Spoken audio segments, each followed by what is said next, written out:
Hi friends, Ayyappa స్వామి జీవిత చరిత్ర గురించి తెలుసుకుందాం.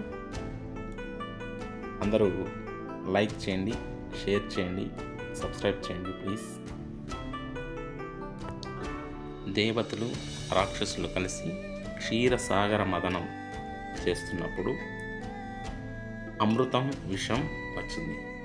దాన్ని పంచడానికి విష్ణువు మోహిని అవతారం అవతరించాడు. ఆ మోహిని అవతారంలో కార్యం నిర్వర్తిస్తాడు. ఆ మోహిని అవతారం ధరించి దేవతలకు అమృతాన్ని, రాక్షసులకు విషాన్ని పంచుతాడు. తర్వాత అదే మోహిని రూపంలో విహరిస్తున్న మోహినిని చూసి శివుడు ఆమె పట్ల ఆకర్షింపబడతాడు. వారి కలయికతో శివకేశవుల తేజస్సుతో ఉత్తరా నక్షత్రం వృశ్చిక లగ్నం నందు మగబిడ్డ జన్మిస్తాడు.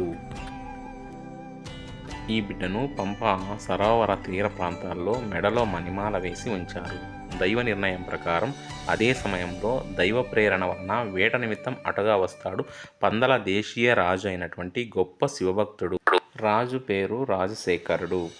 ఇతనికి సంతానం లేక అల్లాడిపోతున్న తనను కరుణించి ఈశ్వరుడు ఆ బిడ్డను రాజు కనబడేలా చేస్తాడు. ఆ బిడ్డను చూసిన రాజు ఎంతో ఆనందంతో ఈశ్వరుడే నాకు ఈ బిడ్డను ప్రసాదించాడని బిడ్డను తీసుకొని అంతఃపురం వెళ్తాడు. అంతఃపురంలో తన భార్యకు చూయించి ఎంతో ఆనందపడతారు. శివభక్తుడైన రాజుగారు ఆ బాలుని అప్ప అని పిలిచేవారు. అదేవిధంగా కొంతమంది అయ్యా అని పిలిచేవారు. అయ్యా అంటే విష్ణు అని, అప్ప అంటే శివుడు అని. ఈ రెండు పేర్ల కలయికతో అయ్యప్ప అని పేరు వచ్చింది. అయ్యప్ప స్వామి దొరికిన సంవత్సరానికి రాజుగారికి మగబిడ్డ జన్మిస్తాడు.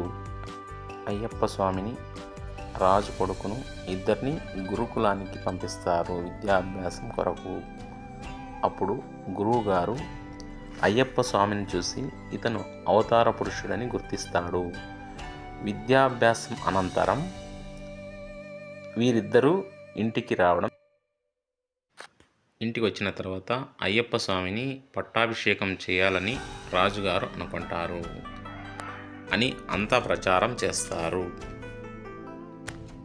అది విన్న రాజుగారి భార్య తన కొడుక్కి పట్టాభిషేకం చేయాలని అయ్యప్ప స్వామికి చేయకూడదని ఆమె నిర్ణయించుకుంది. రాణిగారు తలనొప్పిగా ఉందని వేషం వేసింది. తన కొడుక్కే పట్టాభిషేకం చేయాలనేది ఆమె యొక్క ఉద్దేశం. అప్పుడు వైద్యులను సంప్రదించినప్పుడు వైద్యులతో ఇలా పులిపాలు కావాలని రాజుతో చెప్పాలని వైద్యులకు చెప్పింది. వైద్యులు అదే విషయాన్ని రాజుతో తెలియజేశారు.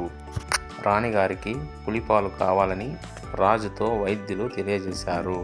అప్పుడు రాజుగారు ఎవరైనా పులిపాలు తెస్తారా అని అడగగా అప్పుడు అయ్యప్ప స్వామి నేను వెళ్ళి పులిపాలు తెస్తానని బయలుదేరాడు.